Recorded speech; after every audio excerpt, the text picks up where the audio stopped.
All right, good morning, guys. Coming to you live from Island Time Studios. This is Tim Lauer with the Tim Lauer Podcast, and we have a special guest today, Chairman of the the Baldwin County Republican Executive Committee, Michael Hoyt. So welcome to the show, Michael. Thanks, Tim. Great to be here. Thank you very much. So Michael Hoyt is a member of Harbison and Hoyt, LLC, located in Silver Hill. He grew up in South Alabama and is a graduate of Daphne High School. He received his bachelor's degree from Auburn in 2001, War Eagle, and graduated from the University of Arkansas at Little Rock, William H. Bowen School of Law, where he received his J.D. with honors.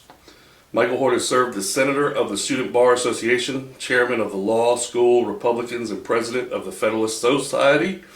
Mr. Hoyt was inducted into the Phi Kappa Phi Honor Society, a member of the Delta Theta Fraternity.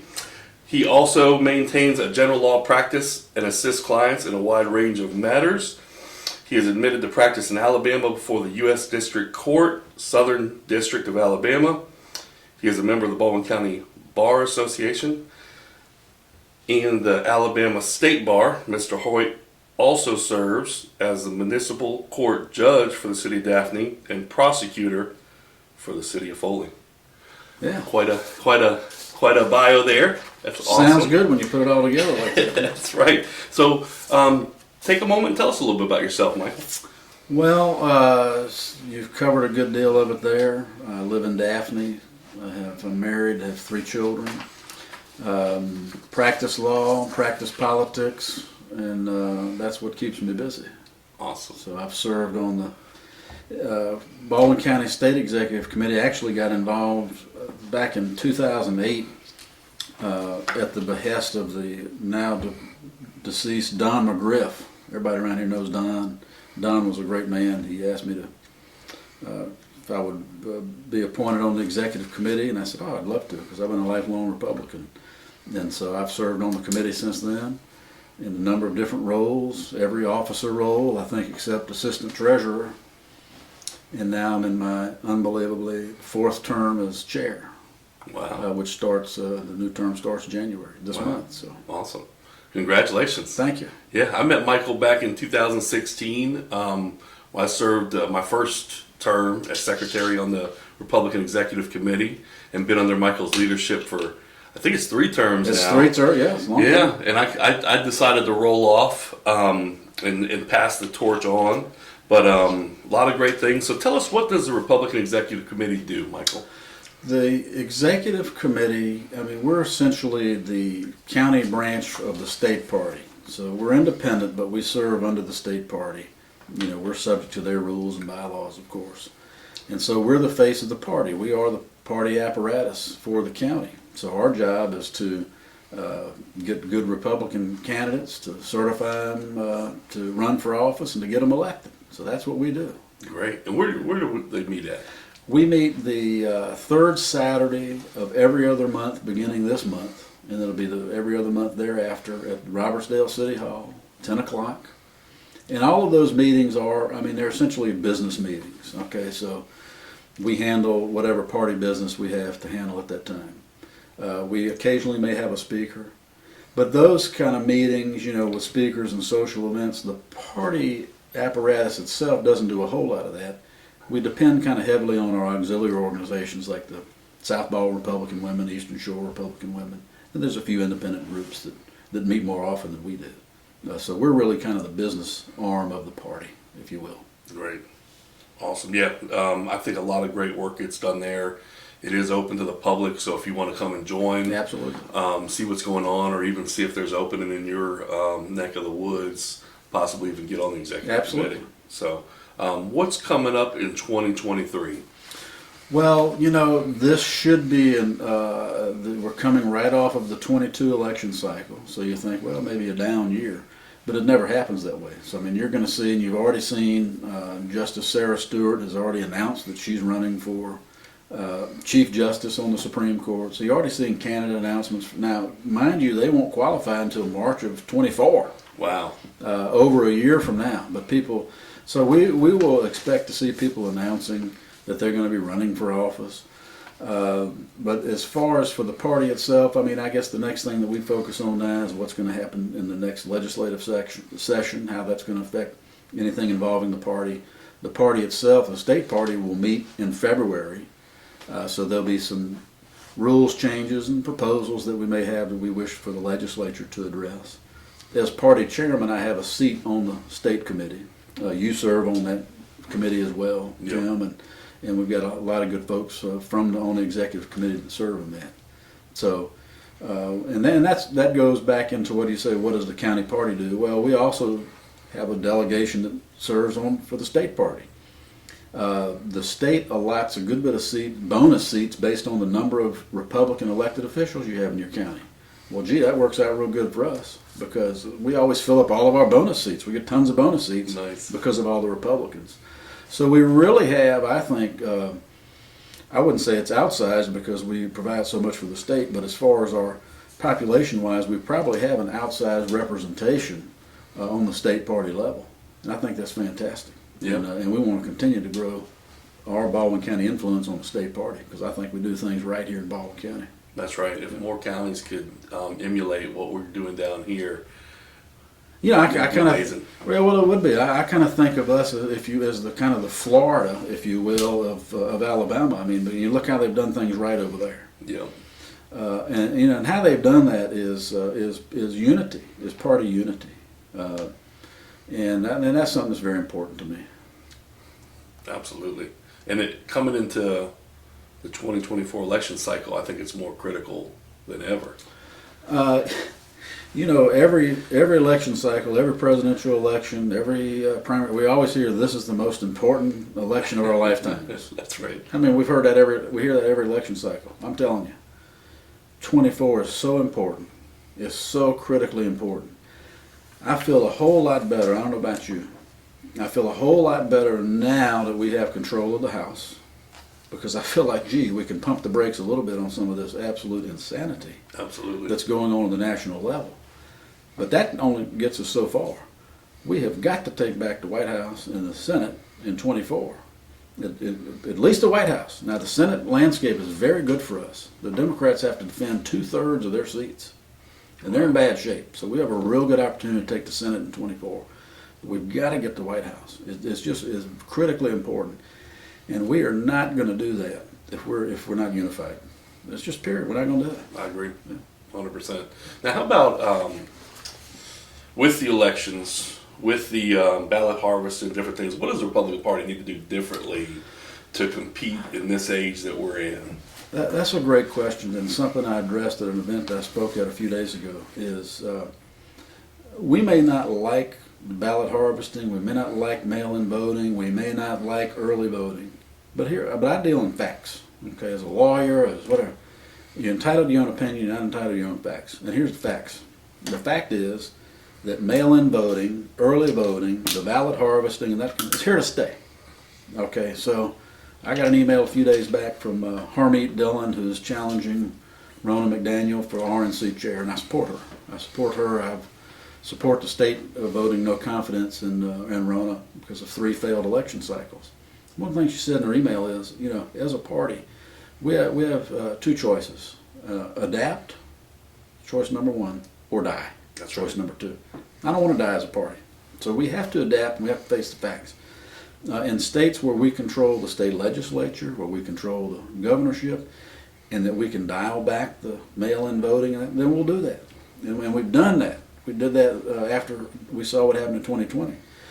In places where that will never happen, in states controlled by Democrat legislatures or Republican legislatures that won't act, then we have to be able to work within that system as it's set up so that we can win. I mean, ultimately, we have to become comfortable as a party with seeking and obtaining raw power. We're never comfortable with that. You know, look what happened here with the election of the House Speaker. You know, we control the House of Representatives, not as big a victory as we'd hoped it would be, but we have the majority. So what we ought to do is go behind the proverbial smoke-filled room, and hammer out our differences. I'm not opposed to negotiating, to bargaining, to whatever concessions have to be made. Those have to be made behind the closed door. Then we go out onto the floor and we're unified as a party. We come right out, and form the circular firing squad and pull the trigger. We got to stop doing that. Because when the other side has power, and they understand raw power, when they have it, they kill us with it. I mean, they use it. Yeah. We got to be comfortable doing that. We have to understand that our party apparatus exists to elect Republicans, period. It's winning elections. It's not winning the press conference. It's not owning the libs. It's not making a good sound bite. It's not being entertaining. It's winning elections. If we don't do that, we're failing as a party. So we have got to, and whatever it takes to, in those states that have the mail-in vote, we got to be on top of that. And we can be. We have more money than the other side. We can out-fundraise them. We can spend the money. The old ways of doing things are gone. Spending money on TV advertising, spending money on robo-dialing, you're throwing it down the drain. Yeah. So you're exactly right. We've got to adapt and beat them at their own game. And that's how we're going to win elections. Absolutely. Well said. Well said. So what's going on nationally that you want to address today? Well, I think that's one of the main things. I think that's Okay. one of the main things is party unity. You know, we have to understand, and this is something that you know, Tim, and we've all been on the same page. Those of us that have served together on this executive committee for a while, at least as far as the officers, is that, you know, one of my things that I've always preached is unity. And the fact that, you know, I like to go heavily rely on Ronald Reagan, because I think he did such a tremendous job, was such a great man, and such a great leader for our country. He understood politics and people better than anybody that has served in that office since him. He really did. And he understood that we're not going to agree on everything, not even as a party. And he, one of his favorite sayings was, the person with whom I agree 80% is a friend and an ally, not a 20% traitor. So, but we're even worse now. We can have what we agree on 99%. Yeah. But if you're not on the 1%, then somebody wants to cut you down, take Yeah. you down, take you out, destroy you, cancel you. That's right. We continue down that road, we're not going to win any more elections. If you look at the other side, and yes, they're radically left, but they are monolithic when it comes to making decisions, and that's where the monolithic left. We got to be able to do that, and we can. We don't do that if we don't understand that our adversary is the progressive left.